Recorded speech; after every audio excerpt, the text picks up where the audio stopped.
Good morning friends. जब कोई business शुरू करना हो तो दो मोटे मोटे पक्ष होते हैं उसके। There are two aspects. एक तो ये कि demand, supply, product, idea, finance etcetera etcetera. उससे तो आदमी फिर भी जूझ लेता है। लेकिन दूसरा होता है सरकार। सरकार से जूझने में सबकी नानी याद आ जाती है।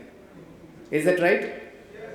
आपके पास बहुत अच्छा आइडिया है, आपके पास फाइनेंस भी हो गया, लेकिन सरकार से, जैसे अभी मैं सुन रहा था सौरभ ने कहा कि 18 महीने लग गए उनको लाइसेंस लेने में उन दिनों में। मुझे लगता है मोटे मोटे तौर पे दो किस्म के बिजनेसमैन हमारे देश में सक्सीड कर रहे हैं। एक वो हैं जो इस सिस्टम को चूस रहे हैं और बेईमानी करके ऊपर पहुंच रहे हैं। अगर आज 2G लाइसेंस 1,500 करोड़ का खरीद के एक हफ्ते के अंदर 6,000 करोड़ का बेचा जाए तो मैं उसको बिजनेस नहीं कहता, मैं उसको डकैती कहता हूं। That is not business. लेकिन दूसरे वो बिजनेसमैन हैं जो इस सारे सिस्टम के बावजूद संघर्ष कर रहे हैं और संघर्ष कर करके ऊपर पहुंचे हैं। They have succeeded despite the system. इस सिस्टम ने हर किस्म की ऑब्स्टेकल्स क्रिएट करने की कोशिश की। For instance, we have 2 successful people sitting here. इन लोगों ने हर स्टेप के ऊपर संघर्ष किया, हर स्टेप के ऊपर सरकार ने हर ऑब्स्टेकल क्रिएट करने की कोशिश की और इन्होंने उसको पार करके और वो संघर्ष कर करके आगे पहुंचे हैं। ऐसा क्यों नहीं हो सकता कि हमारी सरकार इंपेडिमेंट क्रिएट करने की बजाय, ऑब्स्टेकल क्रिएट करने की बजाय अगर लोगों को बिजनेस करने में एनकरेज करे तो मुझे लगता है कि छोटे छोटे बहुत सारे स्टार्टअप्स जो हैं, छोटे छोटे लोग जो हैं वो जो बिजनेस करना चाहते हैं। आज एक आदमी पढ़ लिख के निकलता है तो वो नौकरी ढूंढता है, हर आदमी नौकरी ढूंढ रहा है। हमारा एजुकेशन सिस्टम ऐसा बन गया है कि it is creating job seekers rather than job providers.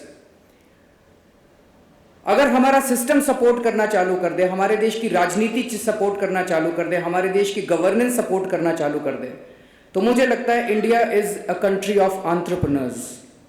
Bharat के अंदर हर आदमी के अंदर एक एंटरप्राइजिंग स्पिरिट है। हमारे देश के अंदर एक रिक्शा वाला भी एंटरप्रेन्योर है, एक हॉकर भी एंटरप्रेन्योर है, एक किसान भी एंटरप्रेन्योर है, बड़ा एंटरप्रेन्योर है, छोटा एंटरप्रेन्योर है। हर इंसान के अंदर एक एंटरप्राइजिंग स्पिरिट है।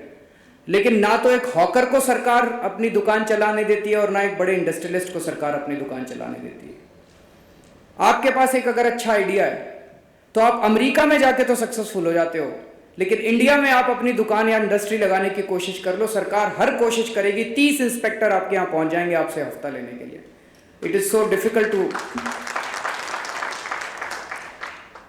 So I think we are a country of first class citizens with third grade governance. अगर हमने अपने देश की राजनीति ठीक कर ली तो मुझे लगता है कि हम ढेर सारे स्टार्टअप शुरू कर सकते हैं, ढेर सारा बिजनेस शुरू कर सकते हैं, इंडस्ट्री शुरू कर सकते हैं, ट्रेड शुरू कर सकते हैं।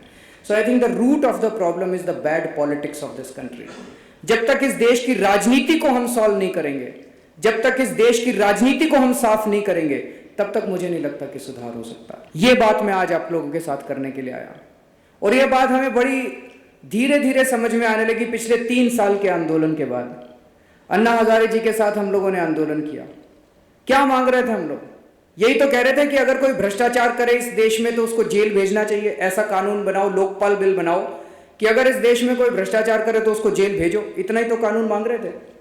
कोई गलत मांग रहे थे, लेकिन कोई पार्टी नहीं मानी। क्यों? क्योंकि धीरे धीरे हमें समझ में आने लगा कि हर पार्टी के अंदर लोगों ने भ्रष्टाचार कर रखा है। आज अगर वो लोकपाल बिल पास कर दें तो कल उसके कई पार्टियों के नेता जेल चले जाएंगे। धीरे धीरे हमें समझ में आने लगा कि जब तक इस देश की राजनीति साफ नहीं की जाएगी तब तक इस देश से भ्रष्टाचार दूर नहीं हो सकता, और जब तक भ्रष्टाचार दूर नहीं होगा तब तक मुझे लगता है एक बिजनेसमैन, एक ट्रेडर, एक इंडस्ट्रियलिस्ट इस देश के अंदर संघर्ष करता रहेगा, वो अपना बिजनेस ठीक से नहीं चला पाएगा। तो मुझे लगता है कि हमारा और आपका गोल एक ही है। हम भी राजनीति साफ करना चाहते हैं और जब तक राजनीति साफ नहीं होगी तब तक आप लोग बिजनेस नहीं कर सकते इस देश के अंदर। हमारे देश के जो अनपढ़ लोग हैं ना, उनके अंदर कॉमन सेंस बहुत है, बहुत इंटेलिजेंट हैं वो लोग। वो तो किस्मत ने उनको ऐसी जगह पैदा कर दिया कि उनके पास पैसा भी नहीं है, उनके पास एजुकेशन भी नहीं है। जब मैं ऐसी बातें करता हूं कि हम ऐसा करेंगे वैसा करेंगे तो जरूर कोई ना कोई एक औरत खड़ी होकर पूछती है, जी आपका क्या भरोसा, सत्ता मिलने के बाद आप भ्रष्ट हो गए? तो आपके जैसे बहुत आए थे, जैसी सत्ता मिली वो भ्रष्ट हो गए। फिर मैं उनको समझाता हूं कि मैं इनकम टैक्स में कमिश्नर की नौकरी करता था, इनकम टैक्स के अंदर एक इंस्पेक्टर साल में 1 करोड़ रुपए की रिश्वत कमाता है। मैं तो कमिश्नर था, करोड़ों रुपए कमा सकता था। वो नौकरी छोड़ के यहां पे झक मारने की क्या जरूरत थी? 45 डिग्री सेंटीग्रेड के अंदर झक मारने की क्या जरूरत थी? पैसा कमाने के लिए नहीं आए, देश बदलने के लिए आए हैं।